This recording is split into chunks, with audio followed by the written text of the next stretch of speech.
Let's smoke a poor man's brisket.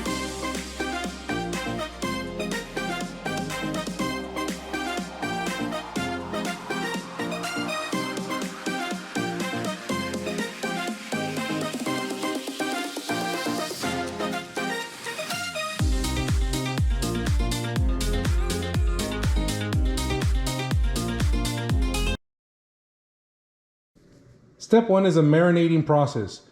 You typically want to do this the night before. Give it at least 24 hours so your meat can have some time to marinate in the refrigerator.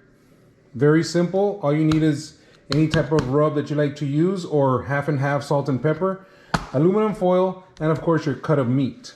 So this one, simply just remove the packing here, the packaging. So I want to keep the bottom where it came with the packaging, because that's what I'm going to use to leave it in the refrigerator overnight. The next thing you want to do here is you want to go ahead and season your cut of meat.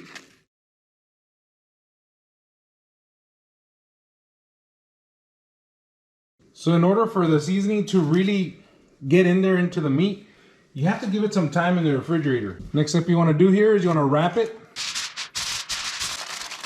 24 hours later, let's open up this baby to see what it looks like. The next thing to do here is to stick it into the smoker.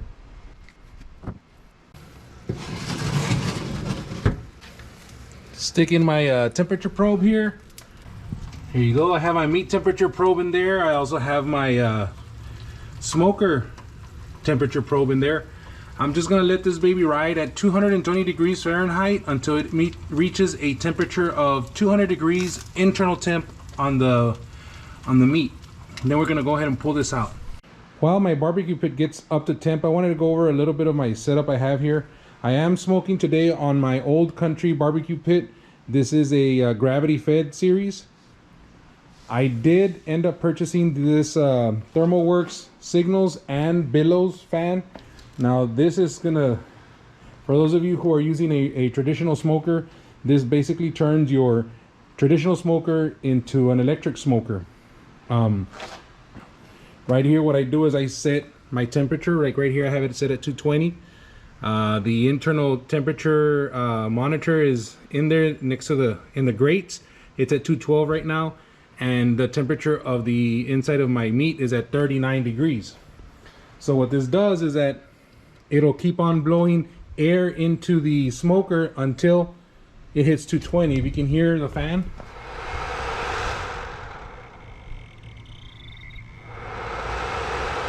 All right, so that fan keeps going and going until it hits 220 and then it stops. So that essentially turns this pretty much to you have the convenience and the control of an electric smoker. Pretty cool. A lot of the products that you see here, I will have a link on the description below if you're interested. Go ahead and check them out. So we're about an hour in.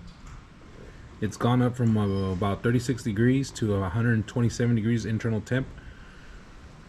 I want to open this baby up and see what it looks like. We're still holding true at 220, 219.9 to 20, and it's at 127.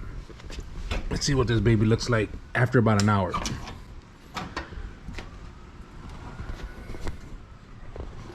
Whoa. All right, starting to get some nice little color to it. So we're about 4 hours into it. Right now my internal temp is 165 degrees. I did end up bumping my temperature up to 240 degrees after my internal temp of the meat hit 150. But let's go ahead and take a look at what it looks like after about 4 hours of smoking. Ooh.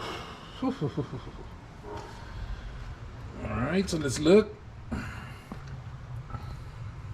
Nice color to it. There's my billows, my signals. Our meat finally hit the 200 that I was looking for, 201 already. So let's see what this baby looks like before we pull it out.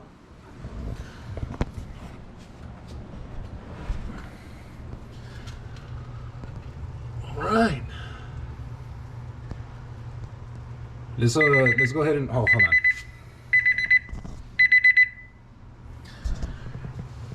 So let's pull this baby out and see what we have inside. Just a quick recap on this poor man's brisket.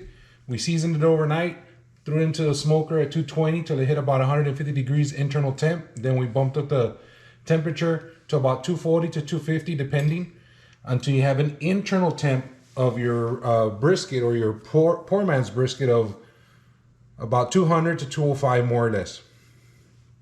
After that, I wrapped it.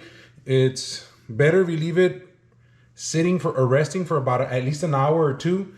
I only let it rest for about 10 minutes before I'm going to open this up. Use heavy duty foil, but let's see what this baby is going to give out. Oh man, pull that out of here. Let's see that. Nice color. Like with any cut of meat, what you want to do with this is you want to look for the grains. You want to always cut against it. We're going to go ahead and do that right now and see what this baby produces. My grains are coming this way, so I'm going to cut against it. All right, here we go.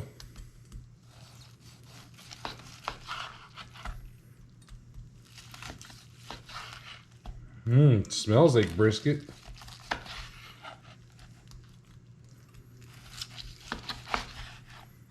It's falling apart like brisket. Got a nice little smoke ring on each end.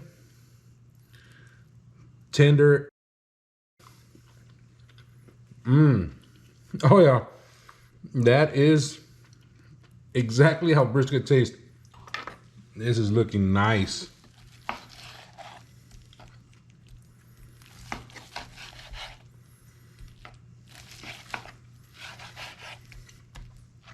All right. It's looking pretty good.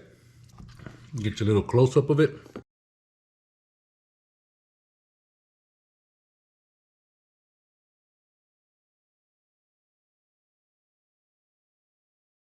Now the name is, again, I'm going to go over this one more time. The name is a little deceiving. It's called the poor man's brisket, but it has nothing to do with the cost per pound, because they pretty much cost around the same as a regular brisket.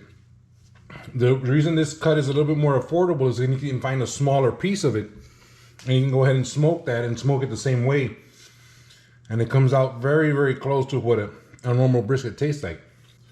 Well, I'm gonna finish cutting this baby up and go to town on it. But this has been the Smoking Beard. Please don't forget to like and subscribe, and if you have any questions or comments, please leave them down below. But this has been the Smoking Beard, bringing you the poor man's brisket.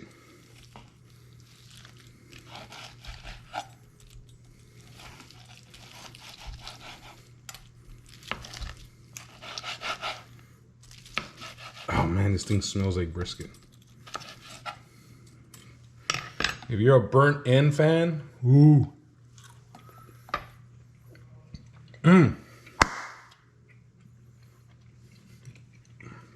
This is burnt end heaven.